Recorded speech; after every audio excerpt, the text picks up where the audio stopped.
And good morning, true believers. Welcome back to another exciting episode of Jedi Academy. I'm Ranger J 1999, part of the RSG crew and your host for today. Welcome to the Jedi Academy. What is the Jedi Academy, you're asking? Well, that's where we hang out with you wonderful people for the next couple hours. And we bring the best and the brightest of YouTube and game changers, and then we sprinkle in a little mental damage. And by that, I mean me and Finn, to the conversation.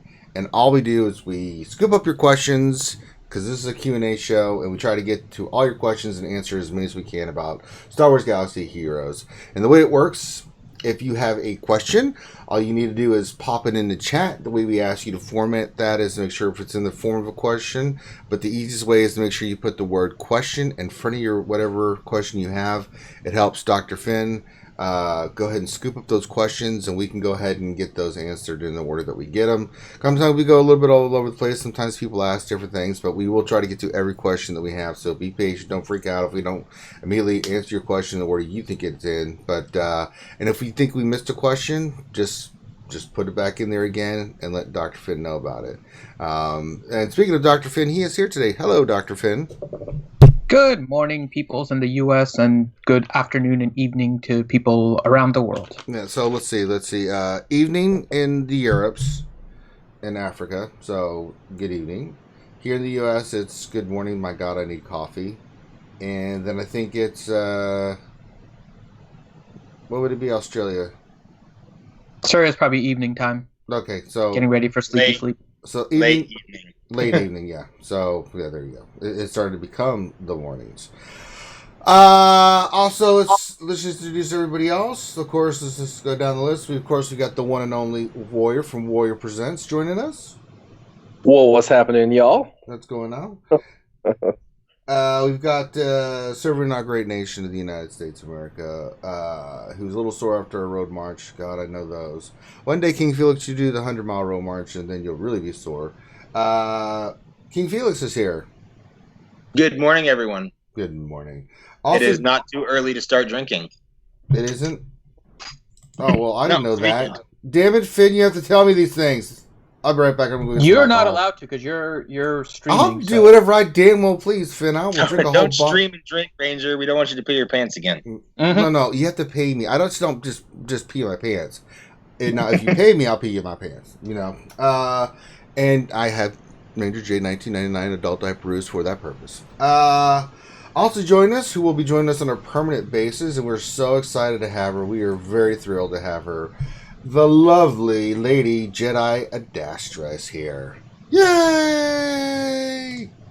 Hello, thanks for having me. I'm happy to be here. That's right. She has become a permanent fixture of the Jedi Academy. And it makes sense, Lady Jedi Adastra, Jedi Academy. It's like a haiku. Yeah, thing. this show required a Jedi on it, so I feel it. Someone who joins us all the time, of course, is the other form of the Jedi, and that's the Stoner Jedi. Xylo Takedown is here. Hey, what's up, everybody? With my young apprentice, the baby.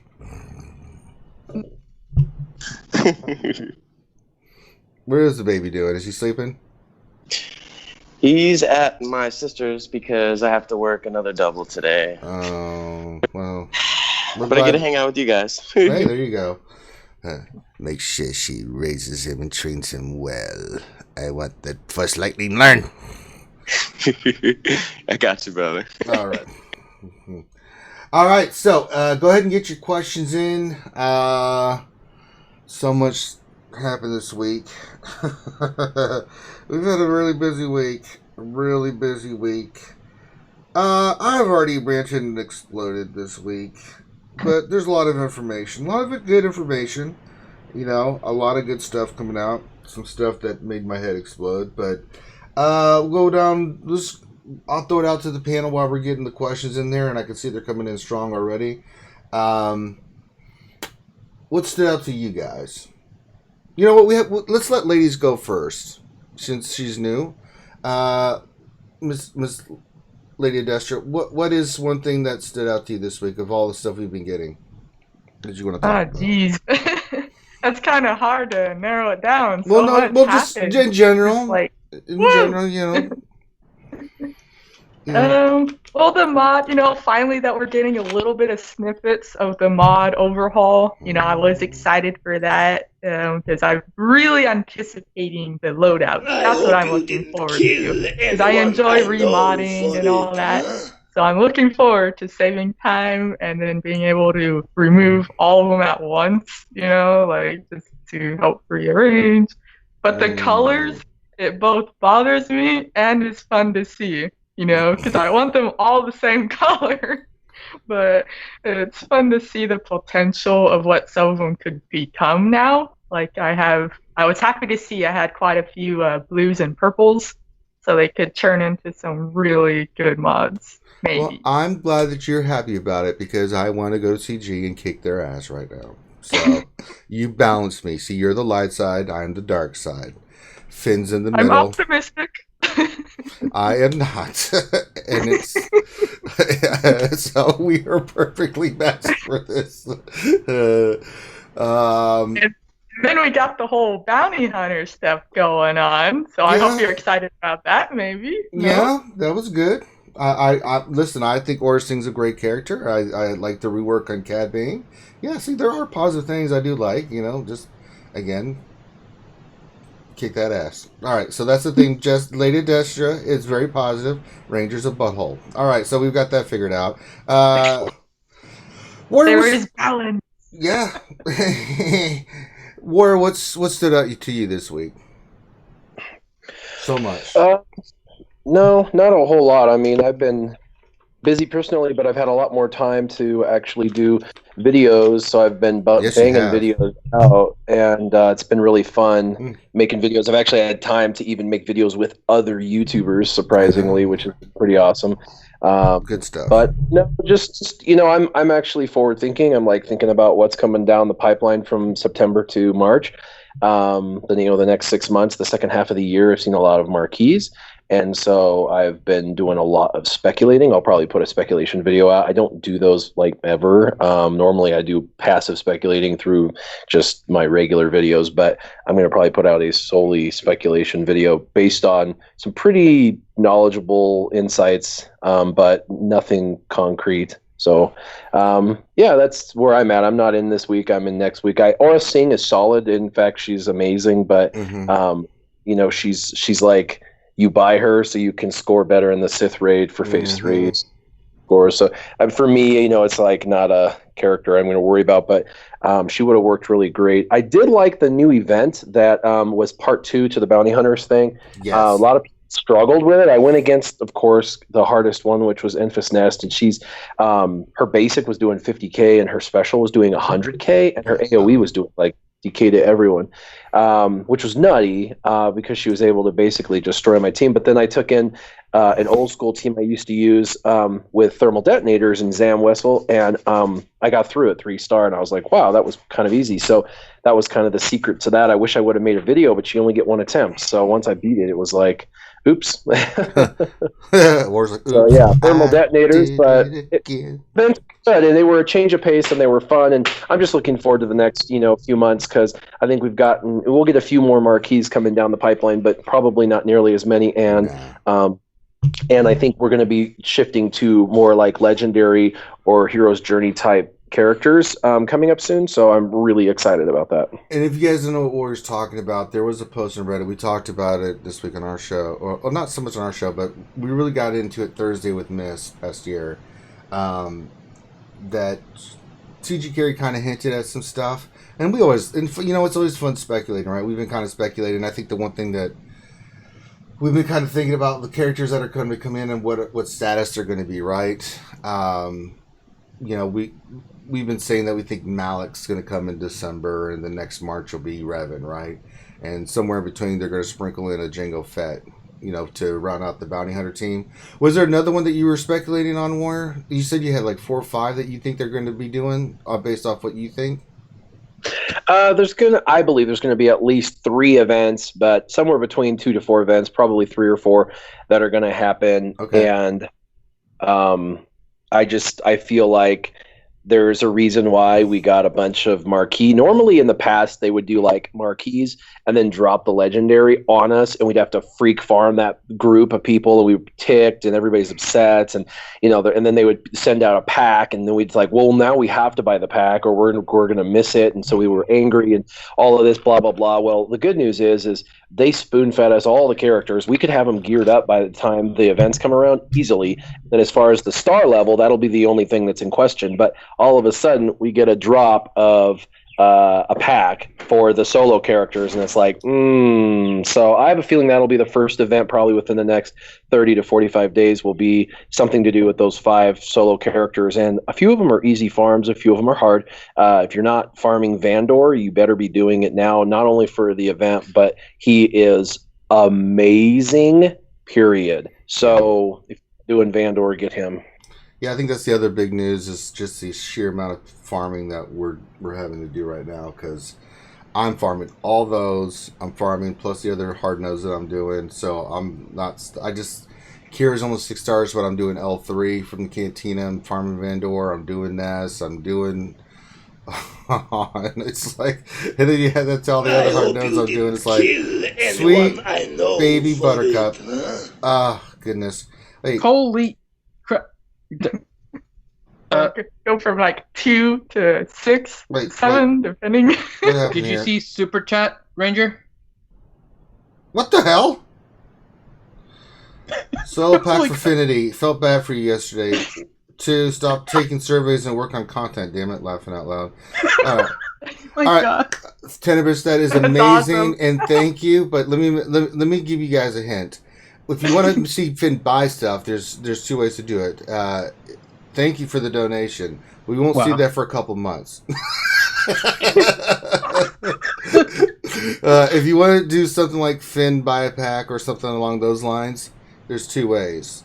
Actually, the biggest way is just go to our homepage on YouTube and go to support the channel. It's a PayPal account, and we can directly put it in there. But Jesus Christ, $70, Tenebris, you're the man. Well, Finn, Yeah, when we eventually get that money, we will. I'll buy it now because that's what he wanted me to do, right? So I'll make a video of me buying the pack. Yeah, that's for him. true. Yeah, I did it yesterday. JB hooked me up, and that was very kind. God, we have the best community. Wow. Yeah, and never mind. You know what? Finn's a doctor. Tenebris, he's got it. I'm just cheap. But thank you, Tenebris. Yeah. Finn may be cheap, but it ain't because he's poor. I'm cheap because I am poor, so there's a big difference. All right, so questions are coming in real quick. Xylo, Felix, anything that stood out to you this week? There's just too much to farm, but Yeah. nothing that isn't unexpected. Plus, I do hate the new mod slicing stuff. The ship sucks. Yeah, the Houndstooth was pretty cool. I mean, I've only gotten to put a little bit into it, and Bosk obviously is still on farm, but the Houndstooth was looking pretty cool, and Aura Singh, yeah, she's amazing, but I'm not gonna pay for her. Yeah, it is the farm. The farm is what it is. All right, let us get into the questions. We'll go right to the top, and we're gonna start with Warrior. This is from Gav P. Question: I ain't got Treya, and I'm dropping in Arena. I've got the old meta Sith and RGT, all Gear 12, and Zeta. Would faster mods help, or should I go to another team? RJT does work, but you do need better mods. You actually have to have equal to or better than mods to everybody on your leaderboard. But the exposed mechanic is one of those mechanics that helps. I have seen people using resistance. They'll use the Poe Finn combo to climb just to kind of get up there, and then as soon as they're up there, then they'll swap to a JTR lead, just so that way they have something that doesn't drop 200 spots in a night, So it works, but definitely if you're going to climb, you could switch out your leaders and do the whole exposed mechanic, because it still works and works really, really well. So that way you at least can climb and get to the top again.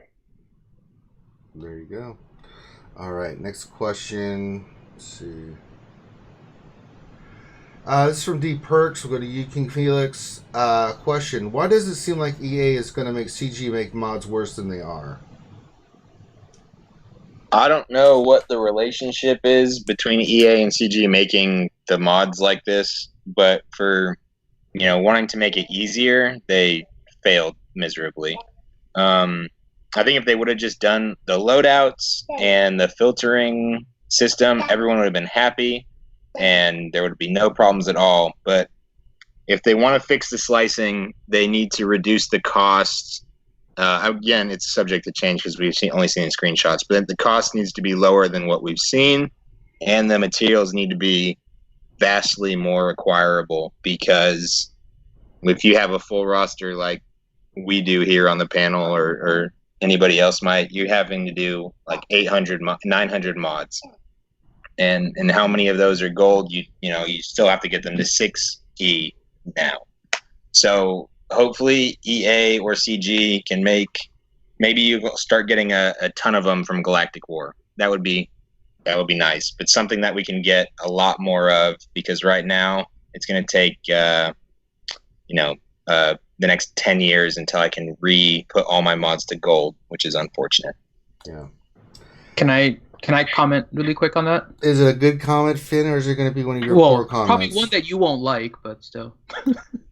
So, Carrie did put a bunch of posts on Reddit, right? And one of them was addressing the mod slicing. And not necessarily the slicing itself, but just mods 2.0 in general. And I think there's some confusion amongst the community in general about what the overall purpose of the mods 2.0 is. And I think a lot of people latch on to the comment that they were trying to make mods easier. What Carrie posted, I think it was either yesterday or the day before on Reddit, was that part of the initiative of mods 2.0 was the fact that I think she said more than like 50% of the player base wasn't even using mods. And I think that's what they were trying to target when they were saying making it easier. Goddamn phone. So when they were saying they were trying to make it easier, give me 1 second. Hello. There we go. Okay. Hi, Freddy. Okay, so when they were saying they were trying to make mods easier, right, I think that was referring more to the mod loadouts, and more specifically that basic view of mods that they're building, which is that it allows you to auto mod characters, because if people weren't using mods, that's who they're targeting. The majority of the people here, for sure, and the ones that are watching, are spending like extra time with their mods. And so they're trying to learn about the mod concept and what's changing. I don't think they were implicating that they were trying to make mods easier for the advanced players. And I think that's where some of the confusion is coming, is that it's definitely not getting easier for the veteran players. They're adding more to it. Yeah, but for the ones that weren't even using it, they're making the basic view to basically be like, okay, we don't really care. Well, let's just equip mods. And then they just equip them, right? So with the whole slicing thing, I think their biggest problem isn't the whole slicing concept in general. I think the amount of effort that's going to go into making the slices up to 5A, and we don't even really have a good idea about 5A to 6E. We see the mods that you can potentially get for those when you compare it to the screenshots they're giving, and the drop rate of the slicing materials is super low, and it's not encouraging buy-in from the advanced player community into the whole mod slicing concept, because you're looking at the fact that you need about 60 salvage in order to get from one tier to the next, and then the drop rate is basically over 2 days. I think in total I've gotten about 15 mats, and that seems to be on the higher end of some people. Like I know some people did 3 refreshes and they've gotten 0, and so the problem is they're not getting buy-in on the concept, and they have to increase the drop rate to the point where people aren't going to get frustrated. I think that's where the sticking point is for them, not necessarily the slicing concept. I mean, Felix, you can tell me if I'm wrong here, but if you were getting the slicing mats at a much easier rate, let's say you were getting them at a rate where you were able to push a mod up at least 1 tier every other day or every day, would that make you more willing to buy into the slicing concept? Like, is it the fact that you're not getting the materials that's really kind of driving you away from the slicing concept? So I didn't like it to begin with, because, and I liked the point Ranger made yesterday in you guys' lunch stream about He's playing this game to play Star Wars and Star Wars characters, not to do mods. Like finding the best 6 mods to put together to make your character the best it's an addition to, it's not the primary goal of this game. But if they did become more accessible, like I'm going to use training droid as my example. I have, a crap ton of training droids because, there's only so many characters, and we get a lot from Galactic War, and we get a lot from other places. Every battle you fight has training droids in it. So I'm never hurting for training. But if you could only get training droids from a few nodes, or the last table in the mod store, training droids would be the biggest crunch. You'd have people in the arena with level 70 characters. So if they make it much more accessible, I think it will ease the pain of having to deal with mods more. I think it also comes down to how much do they want the player base to interact in this particular feature. If they're really proud of it, and they are, and they've worked really hard, and they have, then they should want us to interact with it. Now, I understand the need or the desire for monetization, and I'm not going to fault them for that. They're a business. They want to make money. But Finity is 1,000 times correct. He's 1,000% correct. You have got to make this accessible, and there's multiple pieces that you got to farm for. Maybe the piece that's the crux piece to go from 5A to 6E, make that the drop rate the way it is now. But all the other pieces should be like Mark 1 and Mark 2 pieces for ability mats. They should be dropping like water, and people should be able to do some of the most basic mundane upgrades from like level 1 to level 2 to level 2 to level 3, or they're not going to use the feature at all. Currently, this week, they did the drops, and they call it bonus drops, but that doesn't mean you'll get double drops. It just means you'll get a drop potential. The drop rate is way worse than it was in beta, and in beta it was fun because I farmed and got stuff, and then I put it on and I got to practice. Plus, they gave us thousands of pieces to play with. I won't interact with this at all. It'll be something that I'll go, oh, I can upgrade one mod one time after a month. Okay, great. I'll do one. But it's not something I'm going to find joy in or interact with much at all. And it's going to be a source of frustration for the player base, unless they look at it just like they do, the Mark 1, 2, and 3 ability mats with Omegas. And Omegas used to drop kind of rarely. That's what they have to go to. They got to do it where only one piece is a frustration like this, and all the other pieces are pretty easy, because you've got to give the player base something to do. If they're not getting the pieces, they're not engaging in that content, and that content becomes worthless. So I hope they're hearing this, because they've got to crank those up drastically if they want engagement, and engagement is kind of the whole point of this mods 2.0, which is exactly what they said. They want the new player base to engage in mods, and some of the tools they gave those new players will help, but the largest player base, the player base that matters the most, which is your existing player base that sticks around, hates it right now because of the drop rate. And this isn't, you could crank the drop rate up 1,000 times over what it is now and still make money on it very easily, because you just create that crux point, such as the Zetas or the Omegas. Just make a piece, that crux point, to go to the 6E, and then you have. But right now, it's broken the way it is now. It's not something that I feel like I want to engage in at all. Yeah, I mean, it's I think you make both you guys make your points, and I've had no problem with the engagement part, where especially for new players, mods can be a little bit daunting, right? And their data backs it up a little bit, but making mod sets that you can transfer from one character to the other and back, great. Recommending mods that you can put on your characters and stuff, I think that's really great too. But when you sit there and you I opened my roster yesterday, and I looked at the Lucky Charms that was my mods, all over the place, and I'm just thinking, how much time and effort, even if it's way over convoluted. If they had just gone from 5A to 6E and keep up the material, right, and that's how they were going to upgrade mods, and then from moving forward from that point, 6E to 6D and C, I don't think anybody would have a problem with it. It's the fact that we spent all this time and effort, and I think most of us here up until recently, we were spending 400,000 a pop for these mods to get them to 5A, right? Especially when we found that one that had that speed and we got it. We're like, oh my god, it's so great. All the farming and stuff we did like that. It just took us all the way back to point A, because now you get all this other material to take a mod that you already had the gold from gray, right? And it's just like, it's a lot of time, it's a lot of effort, it's more resources. We already have enough that we're farming. And again, as I said, we don't play this game to do stuff with mods. I came here to, add what I need to add, work on that specific gear or mod that I need to make my character better, and then go have fun with the characters. It's going to be a lot of time and effort to get these mods. Even if they increase the drop rates, right? It's still a lot of time and effort in figuring out what does what, and then it's too much. They went way overboard. Some of the stuff I agree with you guys. The mod management, where you can change the mods from character to character, and things of that nature, I think are really good for new players, and I think it will help with engagement with this other stuff. I mean, I've talked to a lot of whales and other free-to-play players and stuff. There's a lot of people quitting this game now, and I think it's because it's too much. So I mean,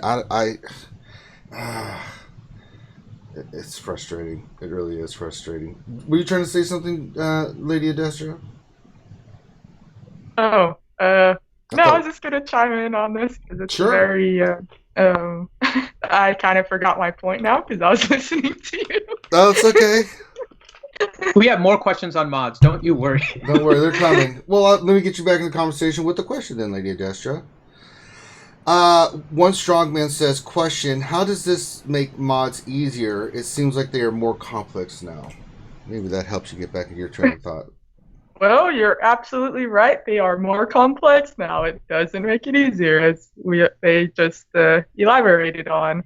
I mean, I will be looking forward to the mod loadout stuff. The being able to rearrange them more easily, because I am someone that does enjoy the mod stuff. I love remodding, for the raid, for TW.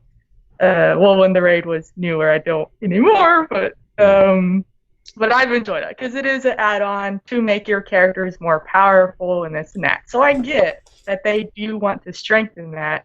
However, yes, this may not be the best way to make it easier for everyone. It's targeting new players, supposedly, but it's still overly complex that the new players are still going to just be like, what do I do with this? And then now you have all of these materials that we have to get with these horrible drop rates. I mean, I agree 100% that most of them should be easily obtained with one rarity. They could add them into like the GWs even, get like 1 or 2 pieces from your wars there, or just little prizes. They could easily populate different areas of the game to make it more accessible for those materials, with the exception of the one. But it's gonna definitely change things up when the upgrades hit, or the new stats, I mean. Arena, of course, and territory wars, but I don't know. I got mixed feelings on it. I'm optimistic because, again, I enjoy the whole mod system. I just wish they had gone about it differently a couple of times. Like certain stats, like defense stat, just was never that great except for very, very few characters. Like Sith Trooper benefits greatly with defense, but as a general stat, it's always been pretty trash. So it's, I don't know, speed has always been the main one. I wish there was a more balanced stat system, I mean. There you go. All right, Zyla, we're going to get you into this. Again, from one strong man. Question, are we going to get rewards for territory battles now that they have canceled it? Well, I mean, I don't see why not, I guess, right? I mean, if they're canceling it, maybe give us the last rewards like they did for the Dark Side one a few months ago. Yeah. I think that's how they did last time. You are correct on that.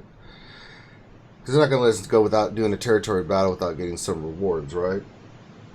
Yeah, and there's always a way to pull up what you did from your last territory battles too as well, so that makes sense. I hope they do. All right. Next question, back to the top. Captain Blackbeard. We're going to get a lot of mods questions today, guys, so just prepare yourself. Warrior, Captain Blackbeard wants to know question. Why does CG screw up modding? Like I said, they're one step away from it being near perfection in my eyes. If they made you know how I have 4,000 or 5,000 of Mark 1, Mark 2, Mark 3 ability mats. Mark 3 ability mats, I know a lot of people don't, but I now have over 1,000. I've got like 1,300. You'll eventually get a stockpile of that too. That's the way it should be for a lot of those pieces. And some of the lower level, like getting it from a white to a blue or a blue to a purple, should not be rocket science. It shouldn't be hard. In fact, you should be able to do multiple mods a day. Why? Because I've got 160 characters, and I've got 6 mods on each one, and then each mod has up to 4 level ups. And looking at my mods now with my OCD, I've got definitely a lot to do. So even if we averaged it with only 2 upgrades per mod, assuming I had better mods than I really do, you're talking about like 2,000 upgrades at a minimum. If you want me to engage in this over the next year, which is really all you care about is retention, 12-month retention, then because then you'll worry about the next 12-month retention later, then you need to get me to engage in that content. And the only way to get me to engage in that content is to give me something to engage in that content. If I can level a character's ability up from 4 to 5, 5 to 6, I'm going to engage in that character. If I can't, I ignore it. Same thing with mods. So all they're missing right now is a higher drop rate. And, I don't care if they have a particular piece that takes it from 5 to 6 that they kind of make hard like this. The drop rate it's at now is fine for like an Omega style piece. That's great. But for the other pieces to create those lower level increases, you've got to give those pieces out like water, because you got to get people to engage. If they don't engage, they ignore. And that's the only thing they've messed up, in my opinion. Because if everybody would have farmed this week and had, we have 200, 300, 400 stockpile of those things, and on day 1 we were able to do 20 upgrades on our arena mods and make all of our arena mods slightly better, even if they only went up 1 or maybe 2 jumps. It would create 100% engagement with the high end.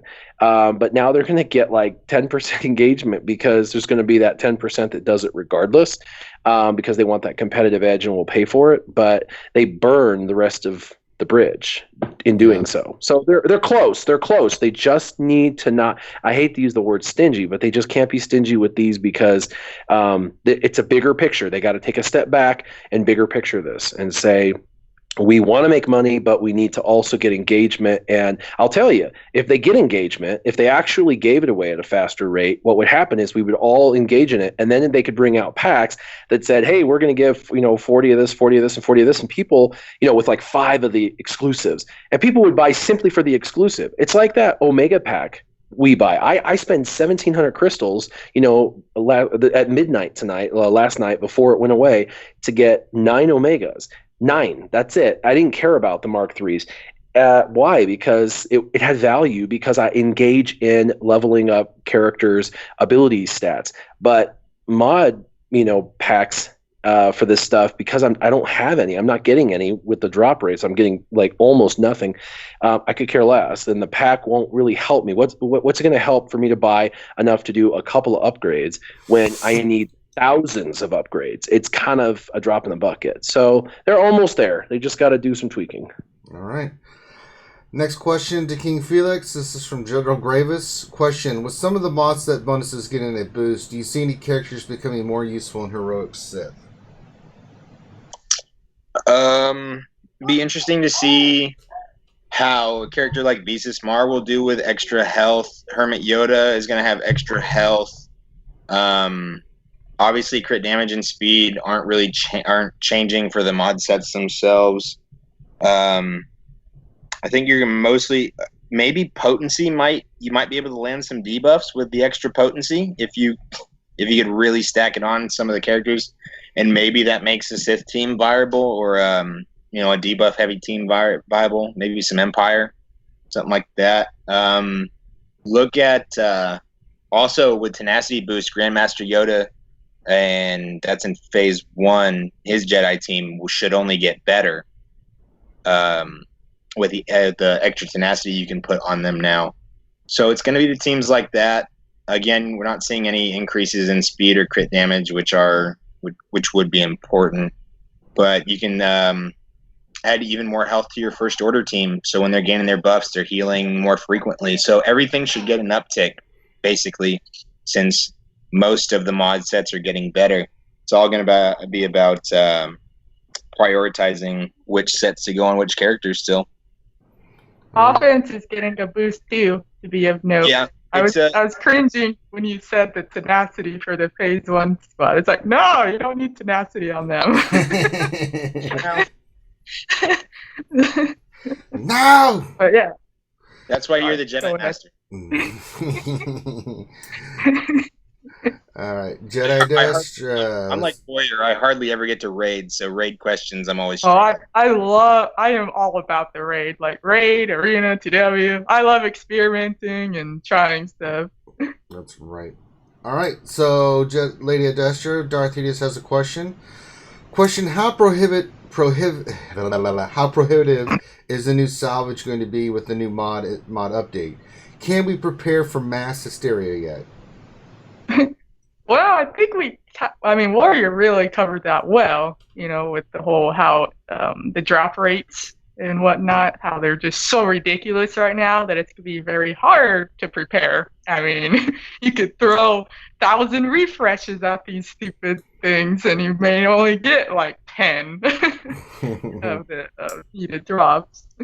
So it's going to be tough. I mean, I'm hoping what they're going to do is they're starting it out kind of exclusive because they want to get that initial people that will buy no matter what. And then maybe they'll slowly allow it more access, to give it an easier time for everyone else, like maybe adding it to GW rewards, TV rewards, territory. I mean, they could add it anywhere, honestly, if they wanted to make it way more accessible for anyone and everyone, which I'm hoping they'll do. Warrior, everyone here that said is absolutely right that they need to make it easier overall with a few exceptions, because there still has to be that competitive edge, you gotta, but yeah, we'll see. I mean, maybe this is just because we are kind of the testers for CG when they do stuff like this, they listen to the feedback, hopefully, and they will make adjustments in the future because it's still on the precipice of being launched. So it's kind of like a soft launch right now, I think. So we'll see, hopefully. All right. Next question for Xylo. Darth Skywalker question. If you didn't care what your arena rank was, what would you run? Sorry, I don't... Can you repeat the question again? Yes, why... You know what, Xylo? I'm tired of this. Put the baby on. Question. If you didn't care what your arena rank was, what would you run? As in, what team would you run? The junk, bottom, cup, guardian, all the good stuff.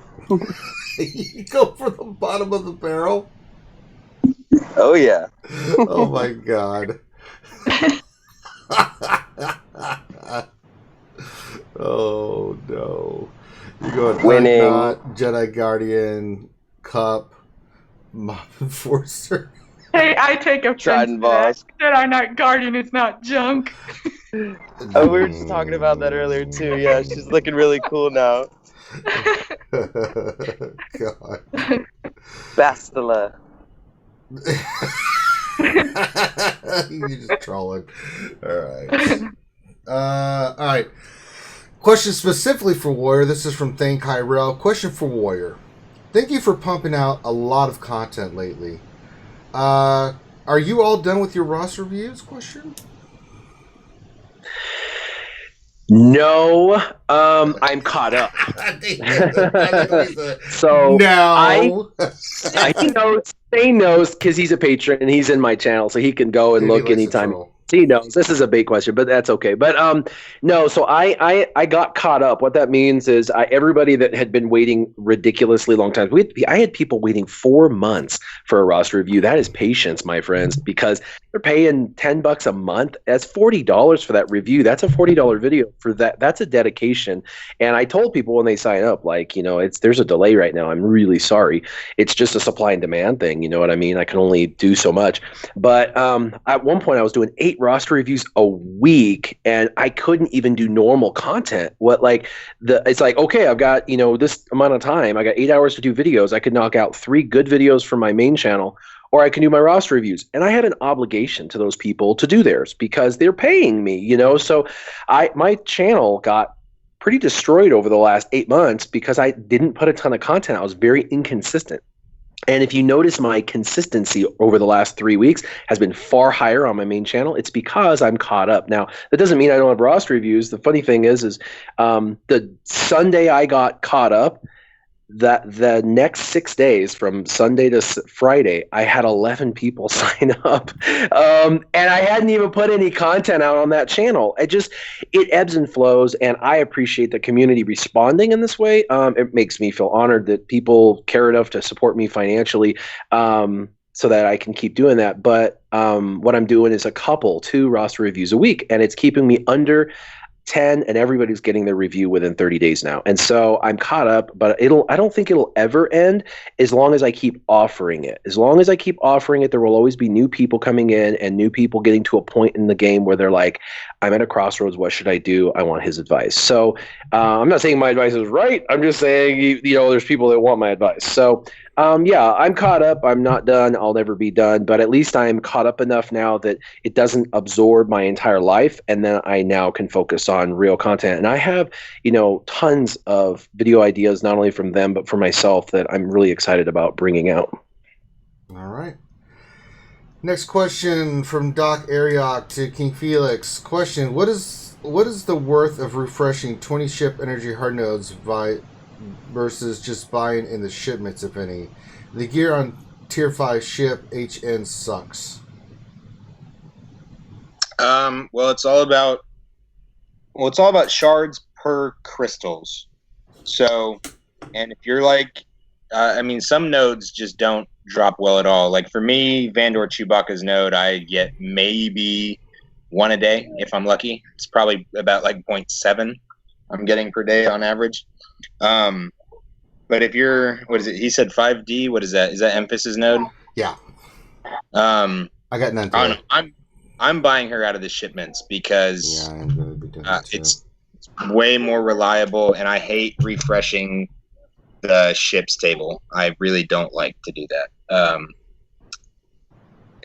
So you get enough energy to do it once. I would do it once and then save your arena payouts and get shipments. I'm a big fan of shipment farming. All right. Lady Adestra, question from Brygon Ruby. Question, and this is kind of around the corner, but we're going to start with you. How long do you all think before 6E becomes farmable? And by 6E, I'm assuming they mean 6E mods. Well, that would be by extension you mean just the mod on its own? Right. Instead of having to do the upgrade crap? I don't think that's going to work because kind of defeats the purpose of what they're doing now. And that would just piss off a lot of people. I know. That is kind of a scary thought, actually, because it is only the starting point. You're going to have the 6D, C, BA eventually. So how are they going to get to that point? Are you going to have to then slice the 6E to get there? I mean, that is a scary thought of maybe they will make them just get rid of all this slicing crap eventually, but I don't know. I can't see that happening because they're putting so much work into this. I think they're just going to continuously kind of fine-tune it, based on the feedback everyone's giving. But I don't think they'll just flat out make 6E farmable. I mean, I don't know. What do you guys think? I think there would be a grab your pitchforks and let's burn the village to the castle.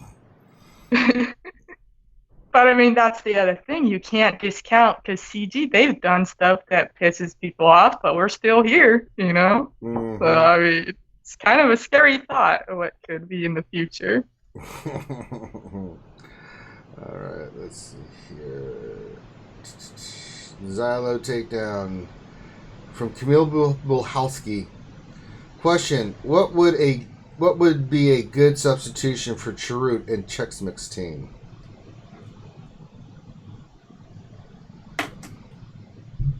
Xylo? Rex, right? Obi-Wan.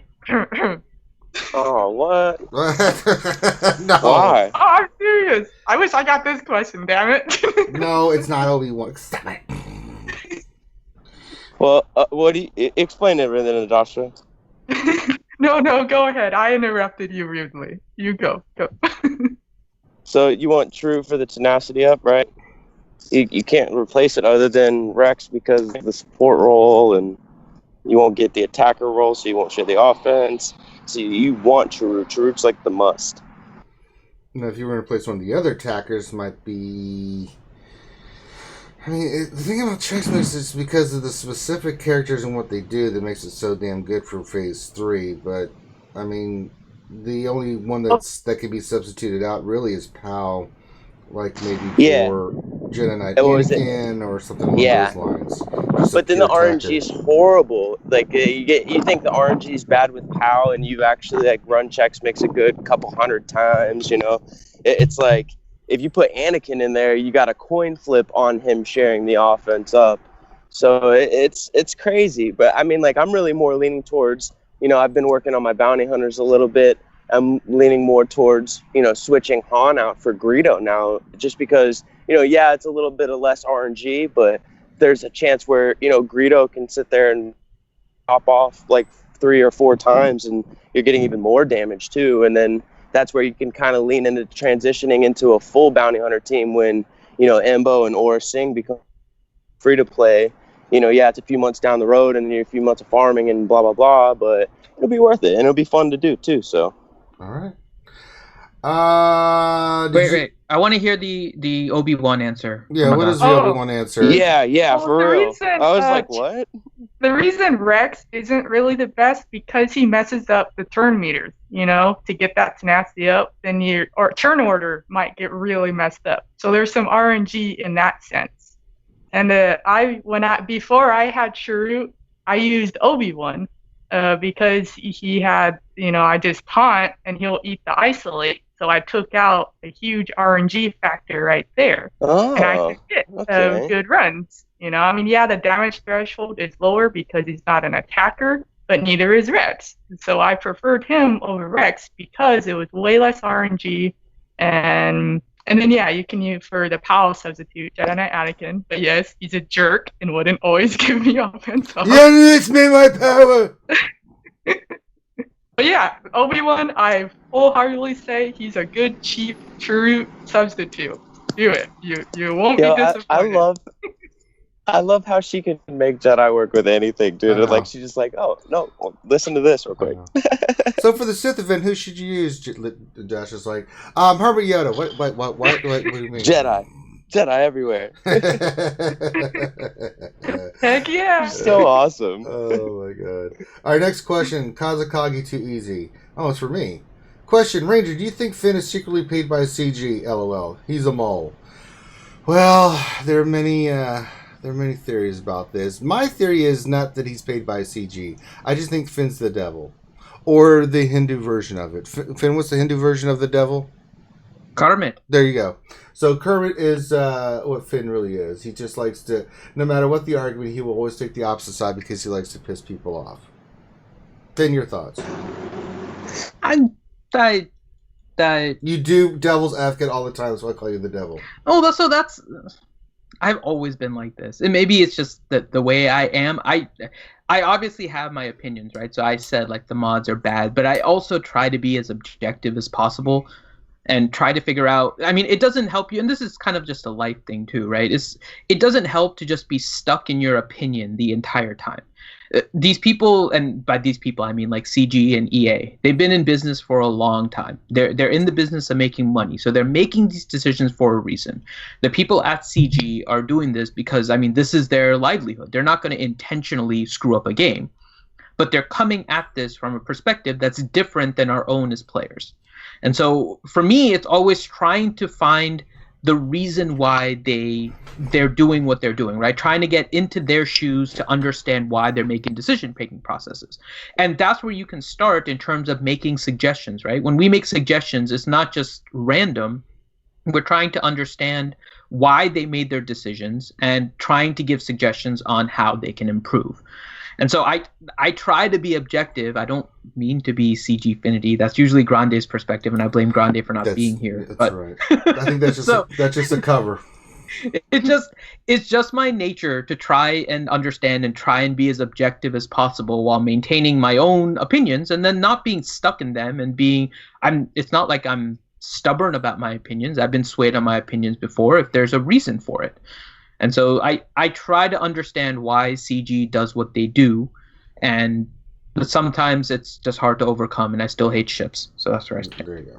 All right. So basically, Kazakagi, in answer to your question, yeah, he's a mole. I tried to make him the devil, but it didn't work. No, I'm kidding. Mole.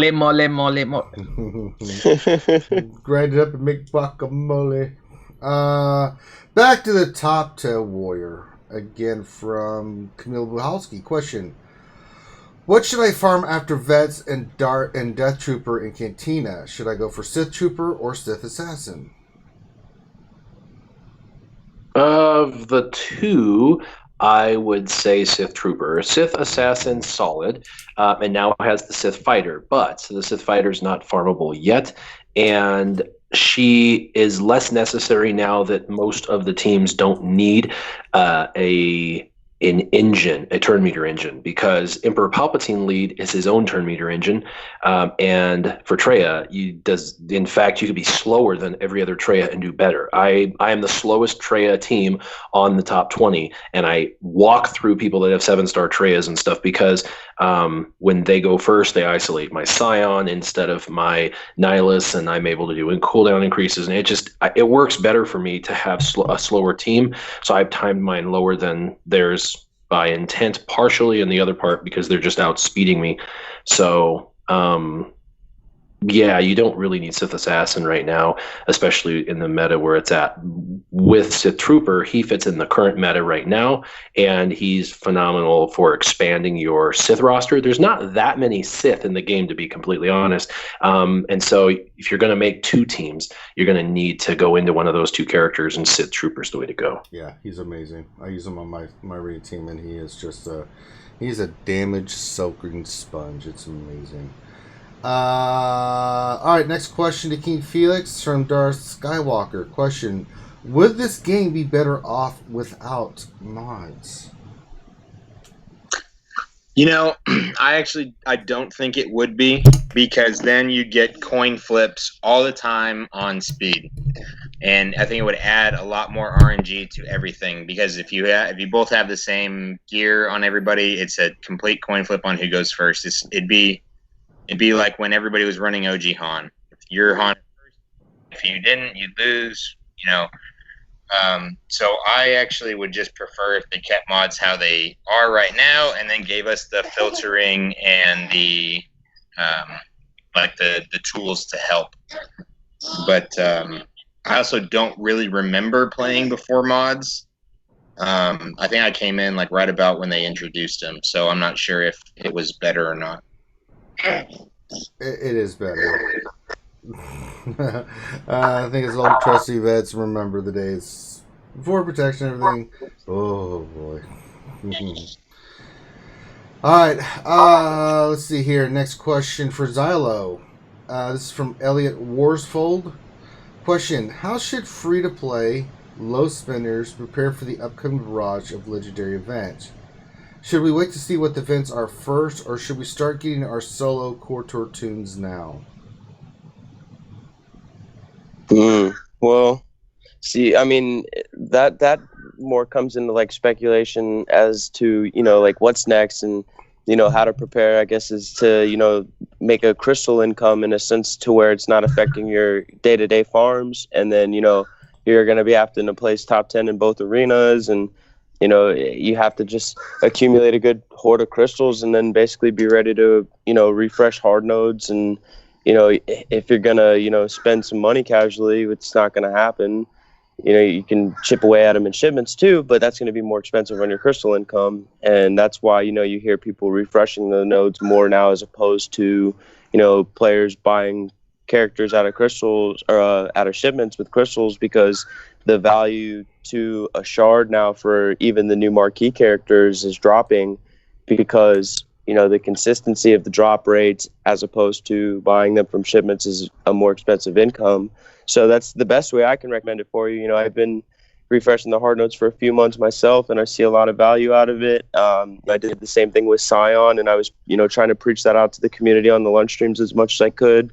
You know, that really helped my Scion farm, getting him up to 7 stars. And that's the best way you can think of it, right? Because, you know, with Envy's Nest going into 5D on the hard notes for ships, you know, you can speculate that possibly Basilishan and some of the newer KOTOR characters are going to be in ships nodes. You know, it doesn't seem like it creates a theme just for ships characters in the hard nodes. It's more of like rare obtainable characters, because that last wave of hard nodes on, you know, ships 5 is pretty difficult if you don't have the bugs or the old meta maxed out. So, you know, just basically, you know, start saving now, get used to sitting on a good couple thousand crystals. You know, I usually sit on at least 2,000 personally myself. And, you know, just be ready to, you know, shift your farming methods if you haven't already. All right. Next question, back to the top. Question for Warrior specifically, and this is from Eternal Redmond. Question for Warrior. Will I be able to slice mods that are currently gold immediately to 60 once I've acquired the necessary materials upon the update? Read that question again, please. Will I be able to slice mods that are currently gold immediately to 6E once I've acquired the necessary materials upon the update? Yes.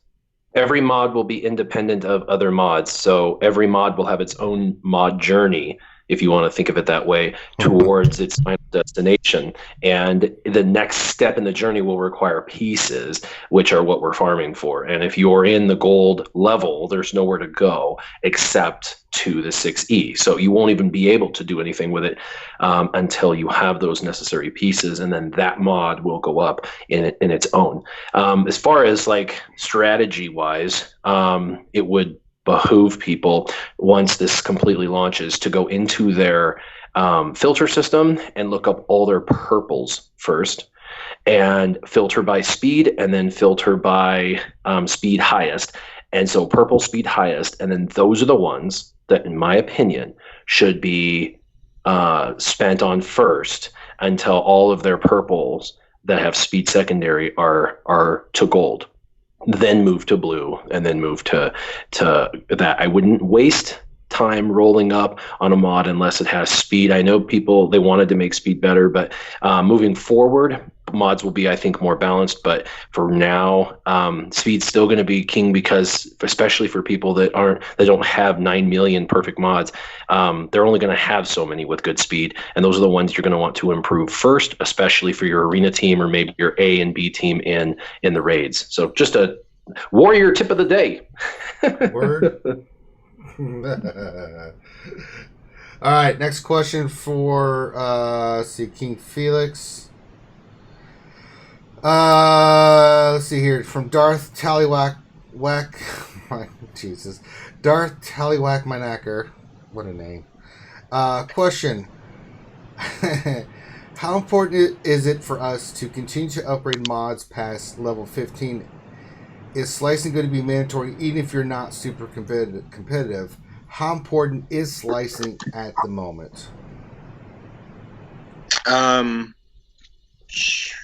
If you're not very competitive, well, I mean, that's all relative depending on your level of competitiveness, I guess. I don't think it's going to be crucial Again, depending on how they give us how much they give us for the slicing materials, I don't think it's going to be crucial for a few months, because unless they bring out some packs that let whales slice their entire arena team, it's going to take everybody roughly the same amount of time to get those materials.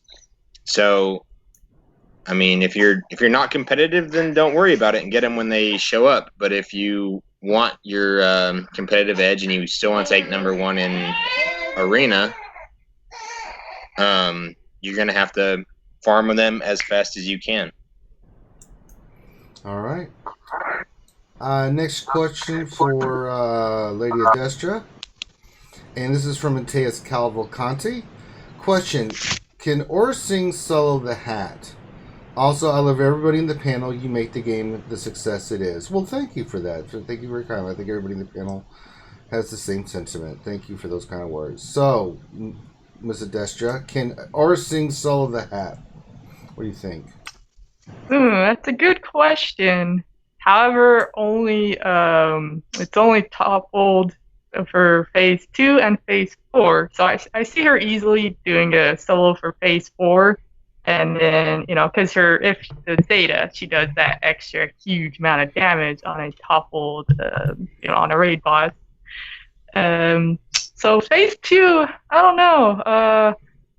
Phase 1, sorry, because you have to get through with Grievous there. I think it's possible because CLS, can fit on with anything, and then you could have her as the lead or Embo as the lead for the counter stuff. I don't know. I feel like someone could experiment with this and figure it out. I won't be able to anytime soon. But I think there's potential for at least a high damage team. I don't know if it'd be enough to get through it as a solo, but I think there's potential there for some insane damage, at least for, phases 2 and 4 easily, which phase 2 is the biggest health pool. So if you can get through that, then it'd be easy to figure out for phases 1 and 3. The downside, you have to have CLS there for the speed down and the buff immunity on Grievous. So I don't think you could do it with a pure bounty hunter squad, which would be cool if you could. But with some tweaking, I think some potential lineups are possible. It'd be interesting. Someone get on that and figure it out. Right. All right. Next is for Stoner Jedi. Question from Old Man Wilson. Question: how good is L337? Where are the best places to use her? Yeah, I just put her up to 5 stars, like literally just now. She's gonna be really fun with JTR and TW and on defense for me. That's where I'm looking to put her at with that droid team, right? Kind of up in the air about the 5th, but obviously you got like JTR, BB-8, R2, and L3, and that right there alone, L3 is going to be like that standalone taunting tank. And then like if you have that second Zeta on BB-8 as well, if your JTR does go down per se, it becomes like a mini droid team on defense. It's going to be fun. I got a lot of ideas with L3, but she's like that piece for either a droid team or the JTR team. There's potential for more stuff with droids and the Grievous rework coming down the road too. And it's like it goes so many different ways with not just JTR and the droids team as well. So it's something you got to invest in, and plus we've been speculating the legendary stuff too. So yeah, there you go. All right, back to the top to warrior. Question from again Old Man Wilson. Question: what is the best bounty hunter squad with and without Embo? Well, it's relative to where you're at in the game. It's relative to what you have unlocked. It's relative to what phase of the game you're talking about. Arena? Are you talking about territory wars? Are you talking about territory offense, wars offense, territory wars defense? I mean, there's just too many caveats. But I'll just give you 2 teams as a general rule of thumb, so that way you can kind of have a generalized idea, and that is that Bosk generally is the best defensive lead for the game. And when we're talking about PvE, we're talking about territory wars defense. That's kind of a time to use it. Or any PvE content where durability is a factor. For example, we just did the bounty hunter thing where you have to go against an insane nest or an insane Wampa on the highest tiers, and they can just, triple mollywop and destroy your tunes fast. Well, he brings about a durability that you kind of need for either the territory wars defense and or those types of PvE content. For raids, Embo was built for that, and so was Horus. So they both have a phase that they work best in. Bosk doesn't really have a phase that he was designed specifically for, but works really well in phase 2. In phase 3, Aura, and in phase 1, Embo. So, there's 3 different leads for those teams. As far as like the top guys that have synergy, most of the time you're going to want to use Greedo in that combo. You'll have Bosk, you'll have Boba Fett, you'll have Greedo, you'll have Dengar, and you can even use either Cad Bane or, Zam Wessel or whatever. This particular last event against Nest, I built a thermal detonation team, and so of course Sam was in there, and Cad Bane was in there, and Dengar was in there, because now they all have that thermal detonation or detonator synergy, and it worked really well. But kind of a vague question, and hopefully my answer helps kind of guide and direct you. All right. Next question for King Felix. This is from True Bree. Hey, Pervy Ninja, back in action. Question: as you know, I love First Order, and I ran them for over a year in Arena. I recently switched to a JTR-led team, which is great. But after mod changes, do you think First Order will be viable in Arena, or so-so? King Felix. Oh, he said he'd be right back. All right, Finity, step in and answer this question from Pervy Ninja. First Order are still pretty viable in Arena for climbing. They're pretty much a bullseye on defense, and so you can drop, unfortunately, quite a bit. I'm not sure how much I guess I'm wondering why he's saying after the mod changes will they be viable? Because you can still, you use them every now and then, don't you, Ranger? Because I know your First Order are pretty high up. Well, they're Gear 12 and stuff, but I use them in Territory Wars. They'll be very, very viable in there. I think you think with the mod changes because with the health and protection and all that other stuff, make them better or not so good. Maybe I'm a little bit with Adastra in terms of my excitement with regards. I'm a little bit with Adastra with regards to the mod set changes and how they're going to kind of change the way you use some of these characters. I'm not going to say it's a concern, but I don't want to put too much stock into the mod set changes, because ultimately for me, it's still the abilities that matter more than anything else. And if you have a set of abilities, so I always, and I mentioned this before, and I play the counter to whatever team I'm playing. It prevents the arena for kind of getting stale for me, so I'm not just playing like one team all the time, so I switch between them. And you can have lesser mods in order to beat a team if you have the right set of abilities. And that's really not going to change with the mod changes. Like if the team has a set of abilities that is a counter to the team that you have on defense, it's going to run over you. And so even with the mod changes, and I see he posted in chat, he's talking about defensively. I don't think it's going to change their viability defensively, because there's just certain teams that are a counter to another team that you don't really need to rely as heavily on speed. And despite having more health or whatever it is, the team still has the ability set that's going to be a counter to that. Expose, regardless of how much health you have, is still going to be a reasonable counter to a First Order team. And it'll still be like a percentage, right? And so you can still run through the First Order with Jedi Training Rey if that was kind of what you were looking for in terms of like the counter for First Order. So I don't think it's really going to change all that much. I think all it's going to do is make it so certain characters have a little bit more focus. So Sith Trooper, for example, is going to be a little bit more defensive. So it's going to take you a little bit longer to kill him. Certain characters might be a little bit faster because they're getting the speed upgrade. Certain characters like a Han may have a little bit more offense, so he might hit a little bit harder. but I don't think overall it's going to change. I don't think you're going to see a major meta change with Arena as a result of mods specifically. I think it's just going to be introducing new features that's really going to change anything. So I'm going to say. Plus, the question, at the end is can First Order be Trey after the mod changes? I don't think it's gonna. I mean, Trey, and then there's obviously the big difference with like the Bastila teams. There's so much tenacity, and First Order relies on a lot of debuffs too as well. So, right. Yeah, so I'm sorry, Truby. I know that's not the answer because I know you love First Order. Yeah. I think they're going to remain as viable as they are now, and maybe somebody here disagrees with me. I think they're going to remain as viable as they are now. They may be a little bit difficult for teams that struggle against them. They'll be equally as easy for somebody that for a team that counters them. So I don't think it's going to change their viability in Arena. All right. Next question for Lady Adastra. This is from Think Hyrel. Question for Lady Adastra. With the boost to tenacity, do you think that GMY lead can become viable? Also, what boost to the mod sets have you most excited and why? Well, first of all, Grandmaster Yoda is already viable in Arena, thank you.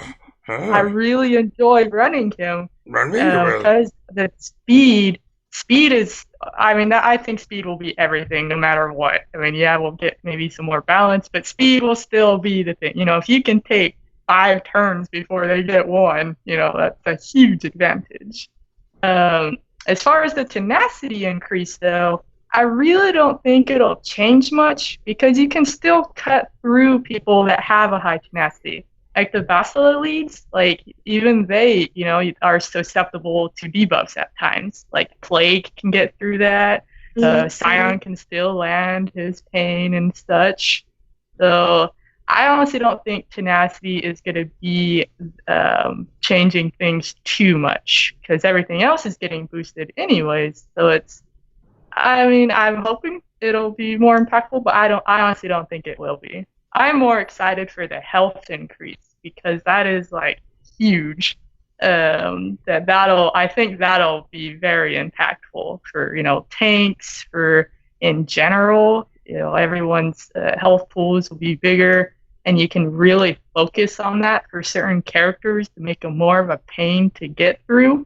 Arena-wise, your tanks will make it harder. Like Sith Trooper will be more of a pain potentially.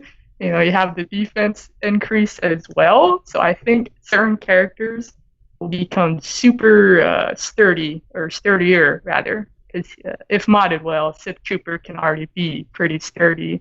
And then I'm also, that's on a defensive end. For the offensive end, offense itself, I'm kind of, it's not a huge increase for the percentage it looks like, but I think it'll be enough to make it more viable, because it's always the common crit damage versus offense sets. What do I run?